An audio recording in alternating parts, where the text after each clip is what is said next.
আমাদেরকে দয়া করে মায়া করে ভালোবেসে তার পবিত্র ঘর মসজিদে এসে বসার এবং দিনই কিছু আলোচনা শোনার তৌফিক দান করতেছেন, এজন্য আমরা সকলেই শুকরিয়া আদায় করি আলহামদুলিল্লাহ।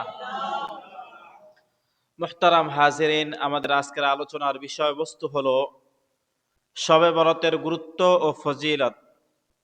ইনশাআল্লাহ আল্লাহ তাআলা যদি তৌফিক দান করেন, কুরআন ও হাদিসের আলোকে শবে বরাতের গুরুত্ব ও ফজিলত সম্পর্কে সহজ এবং সাবলীল কিছু কথা বলার চেষ্টা করব ইনশাআল্লাহ।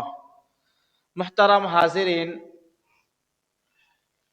সর্বপ্রথম বিষয় হলো আমাদের দেশের মধ্যে এক শ্রেণীর ভাই এমন আছে যারা বলে শবে বরাত বলতে কোনো জিনিস কুরআন এবং হাদিসের মধ্যে নাই।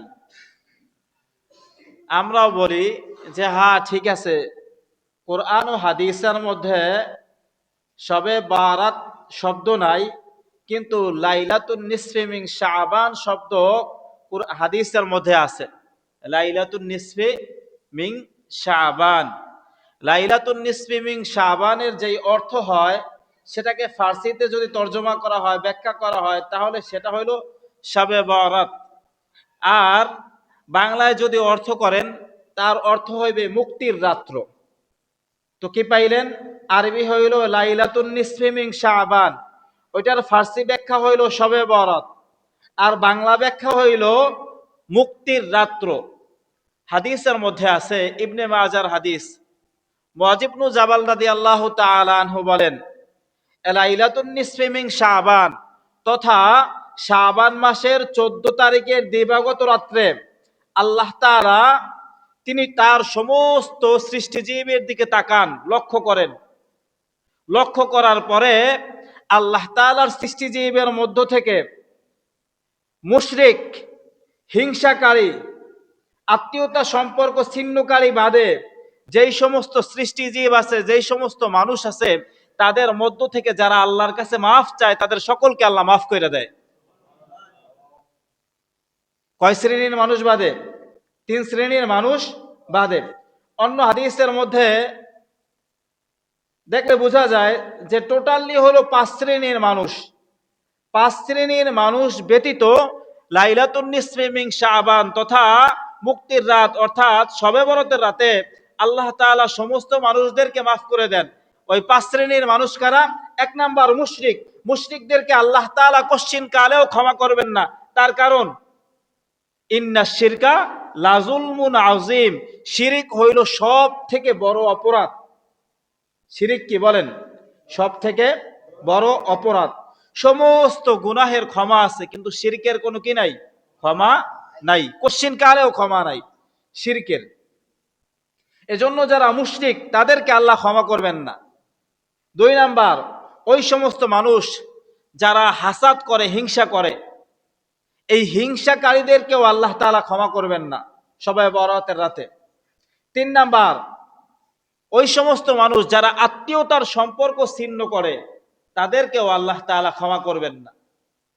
তার কারণ আল্লাহ নবী সাল্লাল্লাহু আলাইহি ওয়াসাল্লাম হাদিসের মধ্যে বলেন, স্পষ্ট হাদিস, সিলমান কাতাআক ওয়া আফু আম্মান যালামাক, তোমরা আত্মীয়তার সম্পর্ক রক্ষা করো এবং যারা তোমাদেরকে কষ্ট দেয়, যারা তোমাদের প্রতি জুলুম করে, ওয়া আফু, তাদেরকে তোমরা ক্ষমা করে দাও। এখন আত্মীয়তার সম্পর্ক রক্ষা করা মানে কি? এটার ব্যাখ্যা কি?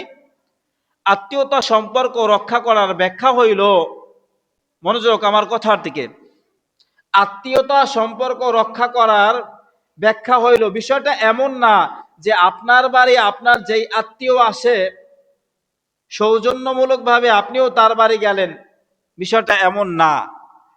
আপনাকে যে ফোন দেয় তাকে আপনি ফোন করলেন, আপনাকে আপনার যেই বেয়াই খোঁজ খবর রাখে তাকেও আপনি খোঁজ খবর রাখলেন, ব্যাপারটা এমন না। এটা ইহসান, এটা আত্মীয়তার সম্পর্ক রক্ষা না। আত্মীয়তার সম্পর্ক রক্ষা মানে হইল আপনার খোঁজ খবর যে রাখে না তার খোঁজ খবর আপনার রাখতে হবে। আমার কথা বুঝতে পারতেছেন? আপনাকে যে ফোন দেয় না তাকে আপনার ফোন দিতে হইবে। আপনার বাড়ি যে আসে না, সময় সুযোগ বের করে তার বাড়ি আপনাকে যেতে হবে। আপনাকে যে সালাম কালাম দেয় না তাকে আপনার সালাম কালাম দিতে হবে। এটা হলো আত্মীয়তার সম্পর্ক রক্ষা করা। আর এই আত্মীয়তার সম্পর্ক রক্ষা যারা করবে, তারা যখন লাইলাতুন নিসফে মিন শাবান তথা শবে বরাতের রাত্রে আল্লাহ তাআলার কাছে ক্ষমা চাইবে, আল্লাহ তাদেরকে ক্ষমা করে দিবেন। আমার কথা বুঝতে পারতেছেন? আফসোসের বিষয় হলেও সত্য, আত্মীয়তার সম্পর্ক রক্ষা করার বিষয়টা আমাদের সমাজে একদম নাই বললেই চলে। ঠিক কিনা বলেন? ভাই ভাইয়ের শত্রু, ছেলের সাথে বাবা কথা বলে না, বাবার সাথে ছেলে কথা বলে না, বাবা ছেলে বিশাল একটা দ্বন্দ্ব বাইজা থাকে আমাদের সমাজের মধ্যে। অথচ লাইলাতুন নিসফে মিন শাবান তথা শবে বরাতের রাত্রে ওই সমস্ত ছেলে, ওই সমস্ত মেয়ে যারা নাফরমান তথা বাবা মার কথা শুনে না, এরাও ক্ষমা পাবে না। বাবা মার অবাধ্য সন্তানরা শবে বরাতের রাত্রে যদি ক্ষমা চায় আল্লাহর কাছে, তারা কি পাইবে না? ক্ষমা পাইবে না। এমন কি অবস্থা হইল এমন যে ওই মসজিদের টাইসের সাথে কপাল ঘষা ঘষা দাগ পরাই ফেলাইলেও কোনো কাজ হইবে না। বাবা মার সাথে যদি অসৎ আচরণ করে কোনো বাচ্চা, কোনো সন্তান, তাহলে ওই সন্তান আল্লাহ তাআলার কাছে ক্ষমা পাইবে না, কোনো সুযোগই নেই। তো কি বুঝলেন? শবে বরাতের রাত্রে 5 শ্রেণীর মানুষ ক্ষমা পাইবে না। মুশরিক, এক নাম্বার কারা বলেন? মুশরিক শবে বরাতের রাত্রে কি পাবে না? ক্ষমা পাবে না। 2 নাম্বার হিংসাকারী, 2 নাম্বার কি বলেন? হিংসাকারী। 3 নাম্বার কারা? যারা হইল আত্মীয়তার সম্পর্ক ছিন্ন করে তারা। 4 নাম্বার অবাধ্য সন্তান। 4 নাম্বার কি? অবাধ্য সন্তান, যারা বাবা মার কথা শোনে না, বাবা মার সাথে ভালো আচরণ করে না, বাবা মার সাথে অসৎ আচরণ করে। এই সমস্ত সন্তানরা যদি কাবার গিলাফ ধইরা ঝইলা পইরাও আল্লাহর কাছে রোনা জারি করে, কান্না করে আর মাফ চায়, তাদেরকে আল্লাহ তখনও ক্ষমা করবেন না। তার কারণ প্রত্যেক সন্তানের জান্নাত হইল বাবা মায়ের পায়ের নিচে। কোথায় বলেন? বাবা মায়ের পায়ের নিচে সন্তানের জান্নাত। বিররুল ওয়ালিদাইন তথা বাবা মার সাথে নেক সুলুক করা, ভালো আচরণ করা, এই ব্যাপারে হাদিসের মধ্যে যে কত আলোচনা আসছে এটা বলে শেষ করা যাবে না। কিন্তু আফসোসের বিষয় হলেও সত্য, আমাদের সমাজের মধ্যে কয়জন সন্তান এমন খুঁজে পাওয়া যাবে যে বাবা মার সাথে ভালো আচরণ করে? কয়জন বলেন না? এমন অবস্থার সৃষ্টি হয়, বাবা মা বৃদ্ধ বয়সে উপনীত হইলে খাবার সন্তানরা বাবা মারে দিয়ে যায় না, বাবা মা টোকাই টোকাইয়া খাবার খাওয়া লাগে। আবার এমনও দেখা যায় এই বাড়িতে 5 দিন রাখে, ওই বাড়িতে 5 দিন রাখে, ওই বাড়িতে 5 দিন রাখে। আপনারা একটা বিষয় জেনে থাকবেন যে জায়গার মোহাব্বত আছে মানুষের। মানুষের কি আছে? জায়গার মোহাব্বত আছে। দেখেন না, সরকার জায়গা নিতে চায়, অনেক বেশি দাম দিতে চায়, তারপরও মানুষরা জায়গা ছাড়তে চায় না। শুনছেন না? দেখছেন না? তার কারণ কি? জায়গার প্রতি মানুষের একটা মোহাব্বত আছে। শেষ বয়সে বাবা মার সব ঘরে থাকতে ভাল লাগে না, এটাই বাস্তবতা। সব সন্তানের সাথে থাকতেও ভাল লাগে না। কিন্তু আমরা কি করি? 6 সন্তান থাকলে কয়দিন করে ভাগ করে? 5 দিন করে। 3 সন্তান থাকলে 10 দিন করে ভাগ করে, মাসের মধ্যে ভাগ করে এই ঘরে 10 দিন, ওই ঘরে 10 দিন, ওই ঘরে 10 দিন রাখে। আপনি কি কখনো চিন্তা করছেন যে এটা তার কাছে মোটেও হচ্ছে কমফোর্টেবল ফিল হয় না, একদম একটা আনকমফোর্টেবল বিষয়। আমাদের মধ্যে তো এমন মানুষ বহুত পাওয়া যাবে, হঠাৎ বিছনা চেঞ্জ করলে ঘুমও হয় না। ঠিক কিনা বলেন? হঠাৎ বিছানা চেঞ্জ করলে ঘুম হয় না, এমন মানুষ বহুত আছে না? বেড়াইতে গেলে বাথরুম হয় না, এমন মানুষ বহুত আছে। অন্য বাথরুমে বাথরুম করতে পারে না। তো বাবা মায়ের আপনি কয়দিন এই বাসায়, কয়দিন ওই বাসায়, কয়দিন ওই বাসায় যে চেঞ্জ করে করে দিতেছেন, এটা কি তার সেবা হইল? তো সেবা না, তো ফেরি করতেছেন তারে। সেবা কি? আমরা যখন শৈশবে ছোট ছিলাম, আমাদের বাবা মা কি আমাদেরকে হচ্ছে বিছানা চেঞ্জ করাই ঘুমলো হয়েছে নাকি? কতদিন হয়েছে বারান্দার বিছানায়, কতদিন মাছ খাটালের বিছানায়, কতদিন হচ্ছে আবার ওই পাশের বারান্দার বিছানায়, এমন হয়েছে নাকি? মা যেখানে ছিল, বাবা যেখানে ছিল, ওইখানেই রাখছে। হ্যাঁ, এখন এই কথা বললে তো পুরা সমাজের একদম উল্টো হয়ে যাবে। পুরো সমাজ এক সাইডে, আর আপনারা বলবেন যে হুজুর কি বলতেছে। ভাই এটাই বাস্তবতা। শরীয়তের এমন কোন সিস্টেম নাই যে 5 দিন এই বাসায় এই বাসায় এই বাসায়, এই সিস্টেম নাই। বাবা মারে জিজ্ঞাসা করতে হবে কার কাছে থাকতে ভাল লাগে, যার কাছে বাবা মায়ের থাকতে ভাল লাগে সে রাখবে, অন্য ভাইয়েরা সহযোগিতা করবে ওই বাসায়। আমার কথা বুঝতে পারতেছেন? শিক্ষা যান, আমল করতে পারেন আর না পারেন শিক্ষা যান, এবং যদি এই ভুলটা করে থাকেন তাহলে বুঝে নেন যে ভুলের মধ্যে আছেন। এটা আমরা যদি মনে করি যে বাবা মারে যদি আমরা না খাওয়াই তাহলে মনে হয় আমাদের বাবা মা না খেয়ে থাকবে, খাবার পাইবে না, এটা একদম ভুল ধারণা। সমস্ত পৃথিবীর মধ্যে রিজিক বন্টনের জিম্মাদারি কার? জোরে কন না কার? আল্লাহ। তো 2-4টা ভাতের জন্য আল্লাহ তাআলা কাউরে মাইরে ফেলাইবে না, না খাওয়াই আল্লাহ কাউরে মারে নাই, না খাওয়াই আল্লাহ কারোরে মারে নাই। হ্যাঁ, অনেক প্রাচীন কালের এক ঘটনা, কোন এক কিতাবের মধ্যে পড়ছি, স্পষ্ট মনে নাই। কোন এক বুজুর্গ মানুষ নিজের জীবনের প্রতি কিছুটা হতাশ, হতাশ হওয়ার পরে উনি জঙ্গলের এক কিনারায় গেছে।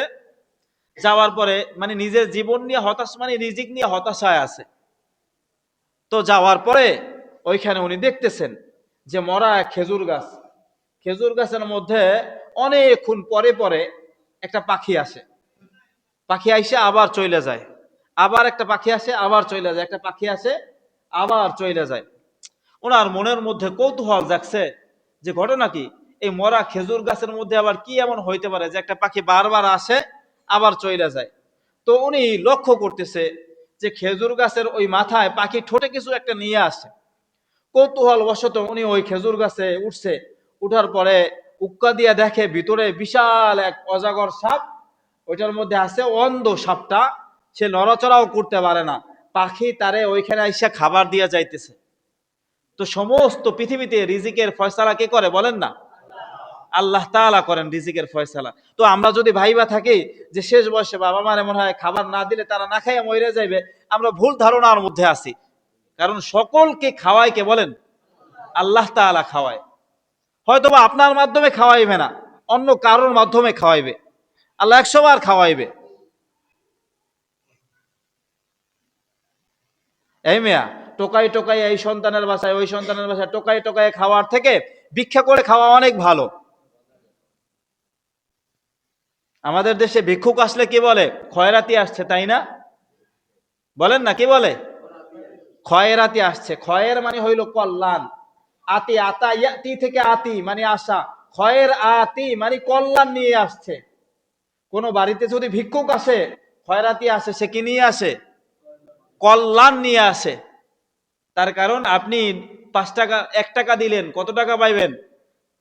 স্পষ্ট রেওয়ায়তের মধ্যে 70 তো আছেই, 70-এর বাড়াই আল্লাহ 700 দিবে। অন্য অন্য রেওয়ায়তের মধ্যে আছে এই 700-রে বাড়াই আল্লাহ যে কত দিবেন বে হিসাব, কোনো হিসাবই নেই। সুবহানাল্লাহ। তো ভিক্ষুক কে নিয়ে আসে আমাদের বাড়িতে? কল্যাণ নিয়ে আসে। আমাদের দেশ গ্রামের মহিলারা তো এমন কাজের মধ্যে ব্যস্ত থাকে, উঠান কুড়ায়, ঘর ঝাড়ু দেয়, পিড়া লেপে, এই করে সেই করে, রান্নাঘরে থাকে। খরাতি আসায় আইসা টাকায় টোকায় সামনের দরজা দিয়া চলে যায়, খোঁজও নাই, আলাপও পায় না। আবার কয় পরে আইয়েন, পরে আসবে। আপনি তারা দিলেন না মানে কি? আপনি তো নিজে হচ্ছে যে বঞ্চিত হইলেন, সে তো আর বঞ্চিত হইল না। সে পাইল না 5 টাকা, আপনি হচ্ছে পাইলেন না 1000 কোটি টাকা, পাইলেন না 1000 কোটি টাকা, আপনি পাইলেন না। খয়রাতিরে বঞ্চিত করা মানে হচ্ছে যে আপনি তারে আপনার 5 টাকা বাঁচাই ফেলাইছেন, বিষয়টা এমন না। বিষয়টা হইল আপনি 1000 কোটি টাকা থেকে বঞ্চিত হয়ে গেলেন তারে না দিতে পাইরা। বুঝতে পারছেন? আমাদের দেশের এলিট শ্রেণীর মানুষরা দেখবেন বাসে টাসে স্যুট প্যান্ট পরা থাকে, দেখছেন না? টাই, তারপর হচ্ছে ভালো দামি বুট পরা, হ্যাঁ, ফোন টিপতে থাকে বাসের মধ্যে। এলিট শ্রেণীর কিছু মানুষ দেখবেন, মানে নব্য এলিট। এই মানুষরা খয়রাতি গেলে, হ্যাঁ হ্যাঁ ছড়ো, তোমাদের কোনো কাজ নাই, কাজ করে খাইতে পারো না, বিভিন্ন জ্ঞান দেয়, নসিহত দেয়। না, 5 টাকা কিন্তু দেয় না, নসিহত দেয়। বিষয়টা হইলো ভাই, আপনার কাছে কোনো কর্মসংস্থান থাকলে তার দেন, না পারলে 5 টাকা 10 টাকা দিয়া বিদায় করে দেন। আপনার কাছে সে তো আর নসিহত শুনতে আসে না, আসছে? আচ্ছা, যেই কথা বলতেছিলাম, শবে বরাত নিয়ে আমাদের মূল আলোচনার বিষয়বস্তু। তো কুরআন ও হাদিসের মধ্যে শবে বরাতের আলোচনা আছে, এই রাতে ইবাদত করার বিষয়গুলো আছে। এখন অনেক ভাইয়েরা বলবে বুখারী মুসলিমের মধ্যে হাদিস নাই, তাহলে এটার উপরে আমল কেন করব? প্রিয় ভাই, বুঝতে হবে পৃথিবীতে যত বিশুদ্ধ হাদিস আছে, যত সহিহ হাদিস আছে, সব হাদিস বুখারী মুসলিমের মধ্যে নাই। বুখারী মুসলিম ছাড়াও আরো যত কিতাব আছে, তিরমিজি, আবু দাউদ, নাসাই, ইবনে মাজাহ, মুসনাদে আহমদ, এই সমস্ত কিতাবের মধ্যে অনেক অনেক বিশুদ্ধ হাদিস আছে, যেগুলো বুখারী মুসলিমের মধ্যে কি নাই। আর শবে বরাতের ব্যাপারে ইমাম নববী রাহিমাহুল্লাহ সহ ইমাম ইবনে হাজার আসকালানী রাহিমাহুল্লাহ আরো একাধিক হাদিস বিশারদদের বর্ণনা হইল। ওনারা বলেন যে এই রাতে ইবাদত সাব্যস্ত, নফল ইবাদত গুলো কি আছে এই রাতে হাদিস কোরআনের মাধ্যমে সাব্যস্ত আছে। আম্মা জান আয়েশা সিদ্দিকা রাদিয়াল্লাহু তাআলা আনহা, তিরমিজির মধ্যে ওনার থেকে বর্ণনা আসছে, আম্মা জান আয়েশা বলেন আল্লাহ রাসূল সাল্লাল্লাহু আলাইহি ওয়াসাল্লাম লাইলাতুন নিসফি মিন শাবান তথা শবে বরাতের রাতে জান্নাতুল বাকিতে গিয়া দোয়া করতেন। জান্নাতুল বাকি মানে কবরস্থান, জান্নাতুল বাকি মানে কি রে? কবরস্থান। জান্নাতুল বাকি যে কবরস্থান আছে, এই কবরস্থানের মধ্যে আল্লাহ রাসূল গিয়া দোয়া করতেন। তো এই জায়গা থেকে শবে বরাতের রাত্রে কবরস্থানে যায় দোয়া করার বিষয়টা সাব্যস্ত, সাবেত। তো দোয়া করার সূরা কি? সূরা ফাতিহা একবার পাঠ করা, সূরা ইখলাস তিনবার পাঠ করা, কয়েকবার দুরূদ শরীফ পাঠ করে কিবলামুখী হইয়া মোনাজাত দিয়া বাবা মায়ের জন্য দোয়া করার বিষয়গুলা কি, এগুলা হাদিস কোরআনের মাধ্যমে কি আছে? সাব্যস্ত আছে। বুঝতে পারতেছেন? তবে বিষয়টা হইল শবে বরাতের রাত্রেবেলা নির্দিষ্ট কোনো ইবাদত সাব্যস্ত নাই কোরআন ও হাদিসের মাধ্যমে। নির্দিষ্ট ইবাদত বলতে কি, যে আমাকে 20 রাকাত হচ্ছে যে নফলেই পড়তে হবে, 8 রাকাতেই পড়তে হবে, 10 রাকাতেই পড়তে হবে, এইভাবে কোনো রাকাত সংখ্যা নাই। নির্দিষ্ট কোনো খাবারও সাব্যস্ত নাই। হালুয়া রুটি, রুটি গোশত, পায়েস, এইভাবে নির্দিষ্ট কোনো খাবারও কি নাই? সাব্যস্ত নাই। আপনার সাধ্য অনুযায়ী যেই ভালো খাবার আপনি চান খাইতে পারেন, কোনো সমস্যা নাই। আপনার সাধ্য অনুযায়ী যেই ভালো পোশাক পরিচ্ছদ আপনি পড়তে চান পড়তে পারেন, কোনো সমস্যা নাই। আপনার সাধ্য অনুযায়ী ঈশা এবং ফজর ঠিক রেখে আপনি রাত্রে যত চান নফল ইবাদত করবেন, করতে পারেন, কোনো সমস্যা নাই। তার কারণ হইল হাদিসের মধ্যে আসছে, হাদিসে কুদসি, ইয়াতাকাররাবুল আবদু বিন নওয়াফিল, নফল ইবাদতের মাধ্যমে বান্দা আল্লাহ তাআলার অনেক কাছাকাছি চলে যায়। নফল ইবাদতের মাধ্যমে বান্দা কি যায়? আল্লাহর অনেক কাছাকাছি চলে যায়। এই রাত্রের যে সমস্ত ইবাদত গুলো সাব্যস্ত আছে, সেটা হলো 4 ধরনের ইবাদত। 4 ধরনের। কয় ধরনের? 4 ধরনের। 1 নাম্বার, নফল ইবাদত করা রাত্রবেলা। তবে খেয়াল রাখতে হবে আমার এশা এবং ফজর যেন ঠিক থাকে। সারা রাত জাগনা থাকলেন, ফজরে উঠতে পারলেন না, ফজর নামাজই পড়তে পারলেন না, তাহলে কি সারা রাত্রটা একদম জ্বলে গেছে? বুঝলেন? তো 4 ধরনের ইবাদত সাব্যস্ত। 1 নাম্বার হইল ফজর, ঈশা এবং ফজর ঠিক রেখে রাত্রে যত খুশি চান আপনি নফল পড়তে পারবেন। 2 নাম্বার বিষয়টা হইল দোয়া মোনাজাত করা, দোয়া করা। হাদিসের মধ্যে আছে আদ-দুআউ মুখুল ইবাদ, দোয়া হইল সমস্ত ইবাদতের কি বলেন? আদ-দুআউ মুখুল ইবাদা, দোয়া হইল সমস্ত ইবাদতের মগজ, মূল। তো দোয়া করার বিষয়গুলোও আছে। 3 নাম্বার বিষয় হইল ইস্তেগফার পাঠ করার বিষয় আছে, কোরআনের মধ্যে আছে, হাদিসের মধ্যেও আছে। ইস্তেগফার পাঠ করা, আস্তাগফিরুল্লাহ, আস্তাগফিরুল্লাহ, আস্তাগফিরুল্লাহ ওয়া আতুবু ইলাই, এই বিষয়গুলা আছে। 4 নাম্বার বিষয় হইল কবর জিয়ারত করা। এটা আম্মা জান আয়েশা সিদ্দিকা রাদিয়াল্লাহু তাআলা আনহা থেকে বর্ণিত হয়েছে, আল্লাহ রাসূল সাল্লাল্লাহু আলাইহি ওয়াসাল্লাম জান্নাতুল বাকিতে কি করতেন? কবর জিয়ারত করতেন, দোয়া করতেন। এটা আছে। 5 নাম্বার যে বিষয়টা হইল সেটা হলো পরের দিন রোজা রাখা। অর্থাৎ 14 তারিখ দিবাগত রাত্রে, শাবান মাসের 14 তারিখ দিবাগত রাত্রে সাহারি করবেন, পরের দিন সারাদিন রোজা থাকবেন। এই 5টা বিষয়, 5টা ইবাদত কোরআন ও হাদিসের আলোকে সাব্যস্ত আছে। এছাড়া সম্মিলিত কোনো ইবাদত, নির্দিষ্ট কোনো ইবাদত, এগুলা কি নাই? সাব্যস্ত নাই। জিলাপি খাওয়া মাকসাদ না। জিলাপি খাওয়া কি না? মাকসাদ না। যদি কেউ খায় এটা কি না? গুনাহ না। বুঝতেছেন? হালুয়া রুটি খাওয়া শবে বরাতের রাত্রে মাকসাদ না। যদি কেউ খায় কি না গুনাহ না, রুটি গোশত খাওয়া মাকসাদ না, যদি কেউ খায় গুনাহ না। বুঝাইতে পারছি আমার কথাগুলো? সাফ হইছে? প্রথম আলোচনা শুরু করছি আল্লাহ তাআলা এই রাত ইবনে মাজার হাদিস থেকে, শবে বরাতের রাত্রে আল্লাহ তাআলা পৃথিবীর যত সৃষ্টি জীব আছে বিশেষভাবে মানুষ, এই মানুষের প্রতি বিশেষভাবে নজর করে। নজর করার পরে আল্লাহ তাআলা তিন শ্রেণীর মানুষ বাদে সমস্ত মানুষদেরকে ক্ষমা করে দেয়। তিন শ্রেণীর মানুষের মধ্যে এক নাম্বার হইল মুশরিক, দুই নাম্বার হইল হাসাদকারী হিংসাকারী, তিন নাম্বার হইল আত্মীয়তার সম্পর্ক নষ্টকারী। এদেরকে আল্লাহ ক্ষমা করবে না। এরা ছাড়া যত মানুষ আছে তাদেরকে আল্লাহ ক্ষমা কইরা দিবেন। সুবহানাল্লাহ। দুই নাম্বার যে বিষয়টা বলছি যে পাঁচ ধরনের ইবাদত শবে বরাতের রাত্রে সাব্যস্ত আছে। কয় ধরনের? পাঁচ ধরনের ইবাদত। এক নাম্বার নফল নামাজ, দুই নাম্বার হইল ইস্তেগফার পাঠ করা, তিন নাম্বার হইল দোয়া করা, কবর জিয়ারত করা, পরের দিন রোজা রাখা। পরের দিন কি রাখা? রোজা রাখা। আমার আলোচনাটা বুঝতে পারছেন? এই গেল দুইটা। তিন নাম্বার বিষয় হলো যেই সমস্ত ভাইরা বলতে চায় যে শবে বরাত কোরআন ও হাদিসের মধ্যে নাই, আমরাও বলি শবে বরাত কোরআন ও হাদিসের মধ্যে এই শব্দ নাই। কোরআনে হাদিসের শব্দ হইল ইবনে মাজার হাদিস, মুআয ইবনে জাবাল হাদিস বর্ণনা করছেন। হাদিসের শব্দ হলো লাইলাতুন নিসফি মিন শাবান। লাইলাতুন নিসফি মিন শাবান, এটাকে ফার্সিতে সহজে বলছে শবে বরাত, মানে বরাতের রাত্র। বাংলায় সহজ তর্জমা মুক্তির রাত্র। অর্থাৎ শবে বরাতের রাত্রে যেহেতু আল্লাহ তাআলা মুশরিক, হিংসাকারী, হাসাদকারী এবং হচ্ছে যে আত্মীয়তার সম্পর্ক ছিন্নকারী বাদে সমস্ত মানুষদেরকে আল্লাহ মাফ করে দেয়, এজন্য এটাকে মুক্তির রাত বলা হয়। বুঝাইতে পারছি? এখন প্রশ্ন আসতে পারে যে বুখারী মুসলিমের মধ্যে তো এটার ব্যাপারে কোনো হাদিস নাই। আমাদের স্পষ্ট উত্তর যে বুখারী মুসলিমের ব্যাপারে পৃথিবীর সমস্ত ইবাদতের ব্যাপারে হাদিস নাই। না থাকাটাই স্বাভাবিক। দুই কিতাবের মধ্যে যত ইবাদত আছে সব হাদিস থাকবে, এটা কি মানে সম্ভব? সম্ভব না। অন্য অন্য হাদিসের কিতাব আছে, ওই কিতাবগুলোর মধ্যে শবে বরাতের ব্যাপারে কি আছে বলেন? হাদিস স্পষ্টভাবে আছে।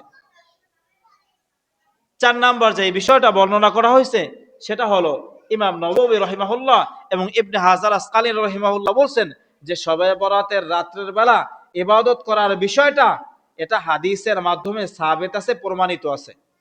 হাদিসগুলো আছে মুসনাদে আহমদের মধ্যে, ইমাম বাইহাকির শুআবুল ঈমানের মধ্যে, ইবনে মাজার মধ্যে। এই চারটা বিষয়ে মূল শবে বরাতের আলোচনা, এর বাইরে কোনো আলোচনা নাই। চারটা বিষয়কে আমি বারবার বলছি, দুইবার করে বলছি। মোটামুটি আয়াত তো আসছে না? মোটামুটি আয়াতে আসছে বিষয়টা? আমার সাথে কোনো কথাই বলেন না।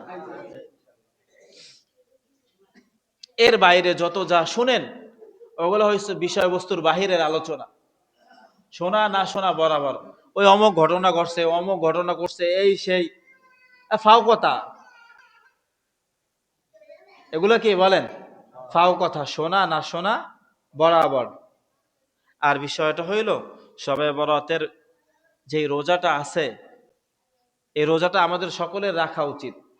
রাখলে একটা বিষয় হইল কি, সামনে তো রমজান মাস আসতেছে, সকলেই তো রোজা রাখার নিয়ত করছি, তাই না? ইনশাল্লাহ। তো শবে বরাতের এই রোজাটা রাখলে ওই রমজান মাস যে এক মাস রোজা রাখবে একটা প্র্যাকটিস হয়ে গেল।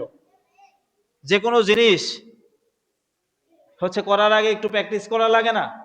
দেখছেন না ক্রিকেট খেলার মধ্যে বল করলে অনেকক্ষণ দৌড়ে আইসে তারপর মারে না? অনেকক্ষণ দৌড়ে আইসে মারে কিসের জন্য? মানে জোরে যাইবে, অনেক গতি অনেক বেশি হবে, তাই না? সবকিছুর জন্য কি করা লাগে? একটু প্র্যাকটিস করা লাগে, তাই না? তো রমজানে যারা যারা রোজা রাখতে ইচ্ছুক, আশা করি সবাই তো রোজা রাখতে চান, তাদের জন্য প্র্যাকটিস হইল ওই যে এই শাবান মাস চলতেছে, এই যে আগামী শবে বরাত আসতেছে। কবে শবে বরাত? কবে কত? মঙ্গলবার। এই রোজাটা আমরা সবাই কি রাখবো ইনশাল্লাহ, পারা যাইবে না? আর রমজান মাসে দেখবেন আমাদের দেশে সারা বছর তো হয়েছে মা বোনেরা পর্দা করে, রমজান মাসে আমাদের দেশের দোকানগুলো পর্দা করে, দেখছেন? কালা পর্দা, লাল পর্দা, তারপর হচ্ছে যাইয়া নেভি ব্লু কালারের পর্দা লাগানো থাকে দোকানের চারপাশে। ওই পর্দার মধ্যে আমাদের দেশের কিছু ভাই আছে আবার বিড়ি সিগারেট খায়, একটু চাটা খায়, তাই না? তো সারা বছর মা বোনেরা পর্দা করে, আর রোজা আসলে আমাদের দেশের যুবকরা পর্দা করে নির্দিষ্ট কিছু টাইমের মধ্যে। ওখানে যাইয়া বিড়ি টিড়ি খাইয়া চাটা খাইয়া একটু বন্ডুরি খাইয়া আসে। মানে রমজান মাসে যারা রোজা না রাখে তারা পরে এক মহা মুসিবতে। তা কেমন? ঘরের মধ্যে পান্তাভাত ছাড়া কিছু থাকে না, আর দোকান ঘাটেও ভালো ধরনের কোনো খাবার তেমন পাওয়া যায় না। বনরুটি, চা আর সিগারেট দিয়েই সারাদিন কি করা লাগে? কাম সারা লাগে। এর থেকে যারা রোজা রাখে তারা কিন্তু বেশি খায়। কেমনে? বোরাতে সাহারি করে, সাহারিতে ভালো উৎকৃষ্ট মানের একটা খাবার খায়। মাছ গোস্ত ডিম সব ঘরে কম বেশি থাকেই, শাকসবজি তো আছেই। আমাদের যেহেতু গ্রাম অঞ্চল মুফাসসাল, এখানে নারকেল আর দুধ তো থাকেই, মিঠা, ঠিক কিনা বলেন? উৎকৃষ্ট মানের একটা খাবার খায় সাহারিতে, আবার ইফতারিতে ভালো মানের একটা খাবার খায়, আবার হচ্ছে তারাবি পইরা যায় খাবার খায়। তো তিন বেলা হয়ে গেল না? ভালো খাবার তিন বেলাই হয়েছে, আল্লাহ খাওয়ায়। আবার রোজাও হয়েছে, ফরজিয়া তো পালন হয়ে গেছে। কিন্তু যারা রোজা রাখে না, ওরা কোন জায়গায় যেয়ে যে খাইবে সেই জায়গায় খুঁজে পায় না। সিগারেট খাইতে হইলে বাগানে ঘোরা লাগে, তাই না? অথবা ঘরের হচ্ছে যাইয়া আবদ্ধ কামরার মধ্যে কটা ভাত খায়, না কিছুকে দিয়ে দৌড়। অথবা আমাদের দেশের বাজারে যে সমস্ত দোকানগুলো পর্দা করে, ওই পর্দার মধ্যে ঢুকিয়া চা আর বনরুটি, এই তো খাবার। বড় জোর খাইলে খাইতে পারে ডিম দিয়া 30 টাকা এক প্লেট ভাত, তাও রমজানে সব হোটেলে বেচে না, ঠিক কিনা বলেন না? তো আমার বিষয় হইল, এত কষ্ট কইরা কি দরকার বলেন? কষ্টে কষ্টও হইতেছে, আবার ইফতার খাওয়ার সময় আরেক ঝামেলা। ইফতার খাইতে শরম করে, হ্যাঁ, যে রোজা রাখে না তার ইফতার খাইতে শরম লাগে না? হয়েছে বড় মেয়ে বাচ্চা আছে, দেখা যায় রোজা রাখছে, ছেলে বাচ্চা রোজা রাখে ফেলাইছে, স্ত্রীও রোজা রাখছে, মসজিদে সবাই রোজা রাখছে। এখন কোন জায়গায় ইফতার খাইবে কোন? সেই জায়গায় যাইও শরম পায়। তো এই শরমের মধ্যে আমরা কেন পড়তে যাব ভাই? আমরা মুসলমান মানুষ, রমজান আসতেছে, আল্লাহ তাআলা এত গুরুত্বপূর্ণ এক ইবাদত আমাদের জন্য রাখছে, এটা বাদ দিয়া আমরা পর্দার আড়ালে যাইয়া একটু খাওয়ার ধান্দায় ঘুরি। আল্লাহ তাআলা আমাদেরকে হেফাজত করুক এই বিষয় থেকে। আর আমাদের দেশের ব্যবসায়ীদের অবস্থা কি? পৃথিবীতে 57টা মুসলিম কান্ট্রি, কয়টা? 57টা। একদম হচ্ছে যাইয়া ওই যে মাদাগাস্কার, চাঁদ, একদম পৃথিবীর শেষ প্রান্তে এই সমস্ত রাষ্ট্রগুলা, এরা হয়েছে আমাদের দেশের তুলনায় অনেক গরিব। এই 57টা মুসলিম রাষ্ট্রের মধ্যে 56টা রাষ্ট্রের মধ্যে দাম কমায় দেয় প্রত্যেকটা জিনিসের রোজা আসলে। আর বাংলাদেশ একমাত্র রাষ্ট্র যেখানে রোজা আসলে সব জিনিসের দাম দ্বিগুণ হয়ে যায়, ঠিক কিনা বলেন? এর মধ্যে আকিস গ্রুপ, বসুন্ধরা গ্রুপও শামিল আছে। তারা তাদের বিশাল বিশাল কন্টেনার, মানে কন্টেনার ভরা ছোলা বুট, চিরা, আসবাব, মানে রমজানের যে সমস্ত জিনিস লাগবে, খেজুর, সব সমুদ্রের মধ্যে রাইখা দিছে। মাল আনলোড করে না, মাল ছাড়ে না, স্টোর রাইখা দিছে।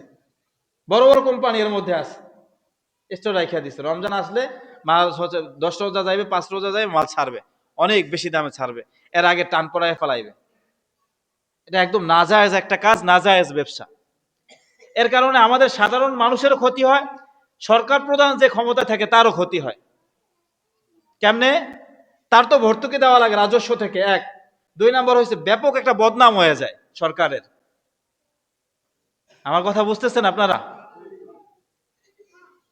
এজন্য এই সমস্ত কাজ যারা করে, আল্লাহ তাআলা তাদেরকে হেদায়েত দান করুক। হেদায়েত কপালে না থাকলে একদম হচ্ছে যে ব্যবসা বাণিজ্য সহ সব ধ্বংস করে দেব। আমিন বলবেন না? আপনি হচ্ছে যে সৌদিতে উমরায় যান না রমজানে, 10 দিন থাইকে আসেন, টাকাওয়ালা তো বহুত মানুষ আছেন, যাই দেখবেন কি অবস্থা হয়। রমজান যে রহমত, এটা যে বারাকাপূর্ণ একটা মাস, এই বাংলাদেশে থাকলে বোঝা যায় না। বাংলাদেশে মনে হয় যে গজব আইতেছে রমজান আইলে। তার কারণ কি? গজবের কয়েকটা সূরত বলি আমি। 1 নম্বরে বেয়াই বাড়ি ইফতার পাঠান লাগবে।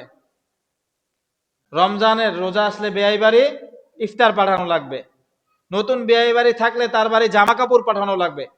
ওই বিয়ের আবার আপনার বাসায় পাঠানো লাগবে। ছেলে সন্তান মেয়ে সন্তান যা আছে, ঈদ আসতেছে সামনে, সবারই কেনাকাটা করে দেওয়া লাগবে। মানে রমজান আসলে রমজানটাকে আমরা ভাবি ঈদ কেন্দ্রিক, ঠিক কিনা বলেন না? ঈদ কেন্দ্রিক ভাবি, বিয়ে বাড়িতে কি পাঠানো লাগবে, কি গিফট দেওয়া লাগবে, এই কেন্দ্রিক ভাবি। কিন্তু রমজান তো আল্লাহ এই জন্য দেয় নাই ভাই, দিছে নাকি? ছোলা বুট আর চিরা মুড়ি খাওয়ার লাগে রমজান দিছে আল্লাহ? এই কথা কন না খেললে, তাই কি বুট মুড়ি আর এক বস্তা মুড়ি বিয়ে বাড়ি পাঠানোর লাগে আল্লাহ রমজান দিছে? রোজার 20টা রোজা শেষ হইলেই অনেক কিছু, নতুন জুতা নতুন জামা এগুলা কিনবেন, এই লেগে রমজান দিছে? রমজান হইল মুমিন মুসলমানের জন্য গুনাহকে মাফ করানোর মাস, নিজের জান্নাত আল্লাহ থেকে কামাই করার মাস। এটারে ভিন্ন ভিন্ন খাতে ভিন্ন ভিন্ন প্রজেক্টে ভাগ করে ফেলাইছি আমরা। আল্লাহ তাআলা আমাদেরকে এই জায়গা থেকে উঠে আসার তৌফিক দান করুক। আমি এই থেকে নিয়ে, এই যে এখন আলোচনা করতেছি, এই থেকে নিয়ে একদম ঈদ পর্যন্ত একদিন ওয়াজ করব না, আপনাদের মস্তিষ্ক ধোলাই করব। কি কি সমস্যার মধ্যে আমরা ভুগতেছি, এই সমস্যা নিয়ে আলোচনা করব। ইনশাআল্লাহ চলবে না? সমস্যা আছে কোনো? সাধ্যে না থাকলে বেয়াই বাড়ি কিচ্ছু দিবেন না। সাধ্যে না থাকলে বেয়াই বাড়ি কিচ্ছু দিবেন না, একদম দিবেন না। এটা কি ফরজ? সাধ্যের বাইরে গিয়ে দেওয়া তো হারাম মেয়া। সাধ্য থাকলে আপনার টাকা আছে, সম্পদ আছে, দেন, সমস্যা কি? হাদিয়া হিসাবে দেন। শুধু বিয়ে বাড়ি না, গরিব মানুষরাও দেন, পাশের বাড়ি যে গরিব আছে, যে এতিম আছে, তারেও দেন সাধ্যে থাকলে। সাধ্যে না থাকলে আপনারা কষ্ট মোশাক্কাত করতে বলে নাই তো কেউ। আফসোসের বিষয় হলেও সত্য, আমাদের সমাজ তো এমন হয়ে গেছে যে মেয়ে বিয়া দিতে হইলে সুদ আনতে হয়, ঠিক কিনা বলেন না? সুদ আইনা মেয়ে বিয়া দেওয়া লাগে। আল্লাহ কি বলছে নাকি এইভাবে বিয়া দিতে? নিকাহ বিবাহ তো একটা সহজ জিনিস, বিবাহ একটা সহজ জিনিস না। দুইজন সাক্ষী, একটা খুতবা, বলো মা কবুল, কিছু খেজুর ছিটাই দেবে, বাস বিয়ে হয়ে গেছে। 1000-1500 টাকার কাজও না, আর মেয়েরে যাই গিফট দেন দিবেন, বাস। এটারে কত কঠিন করে, 2-3 লাখ টাকা খরচ কইরা সুদে টাকা আইনা গরু জবাই দিয়া সবাই রে খাওয়াইয়া, এটাকে করতে পারছে ইসলামী শরিয়াত? পুরা প্রসেসটারে হারাম বানাই ফেলাই আমরা একদম। এজন্য সামনে রমজান আসতেছে, মাথার মধ্যে এই বিষয়টা একদম সবাই সেট করে ফেলাই যে আমি ইনশাল্লাহ এই বছর 30টা রোজাই রাখবো। ইনশাল্লাহ নিয়ত করেন, আমি এই বছর ইনশাল্লাহ 30টা রোজাই রাখবো। এবং আমার যদি হচ্ছে যে বদ অভ্যাস কিছু থাইকা থাকে, যে আমি হচ্ছে যে নেশা দ্রব্য ছাড়া থাকতেই পারি না, এই ভাই নেশা যে খায়, নেশা খাওয়ায়, প্রত্যেকটা পুরুষের মধ্যে একটা নেশা অভ্যাস থাকে। নেশা মানে একটা অভ্যাস। নেশা মানে কি বলেন না? নেশা মানে কি? একটা অভ্যাস। প্রত্যেক পুরুষের মধ্যে একটা বদ অভ্যাস আছে। কারো হয়তো বা ঘুম বেশি, কেউ কথা বলে বেশি, কেউ বউ পিড়ায়, কেউ কারোর সাথে ঝগড়া বাজায় দেয়, কেউ একটু বিড়ি সিগারেট খায়, কেউ আবার গাঁজা খায়, কেউ বাবা খায়, কেউ কাশের সিরাপ খায়, ঠিক না? এই বলেন না, আমি মিথ্যা বলতেছি? এই তো অভ্যাস আমাদের সমাজে যা চলতেছে, এই তো, তাই না? আচ্ছা, রমজানে নিয়ত করবেন যে আমি 1 মাস রোজা রাখবো এবং 1 মাসের মধ্যে আমার এই বদ অভ্যাসটা আমি পরিবর্তন করব। ইনশাআল্লাহ পারা যাইবে? 1 মাস বাইচা থাকলে পরবর্তীতে আর মনে চাইবে না। কিন্তু আমাদের দেশের অবস্থা হইলো এই, বলবো কি অবস্থা? রোজা রাখার পরে, রোজা রাখে অনেক মানুষরা, রোজা রাখে আলহামদুলিল্লাহ, রোজা রাখার পরে যারা ধূমপান করে, তাদের মাগরিবের নামাজের পর পর সর্বপ্রথম টেনশন থাকে কোন সময় আমি বিড়িটা খাবো, ঠিক না বলেন? একটু কষ্ট করেন নিজেরে, যদি খাইতে মনে চায় 10টা লাগে প্রতিদিন, এটারে 8টায় আনেন, পরে 7টায় আনেন, 6টায় আনেন, আস্তে আস্তে 2-3 দিন না খেয়ে থাকেন, পরে আস্তে করে একদিন বাদ দিয়ে দেন। না পারলে, একদম পারতেছেন না, আপনি নিজের নফসের কাছে পরাজিত হয়ে গেছেন, পারতেছেন না, তাবলিগে যান, প্রথম 3 দিন তাবলিগে যান। তাবলিগে গেলে তো আর খাইতে পারবেন না, পারবেন? 3 দিন যান, 3 দিন ফিরছেন, মানে 3 দিন পারছেন, মানে বাকি সময়টাতে আপনি পারবেন। আল্লাহ তাআলা আমাদেরকে এই বিষয়গুলো থেকে ফিরে থাকার তৌফিক দান করুক। নাসরুম মিনাল্লাহ ওয়া ফাতহুন করিব ওয়া বাশশিরিল মুমিনিন। আসসালামু আলাইকুম ওয়া রাহমাতুল্লাহ। যারা সুন্নাত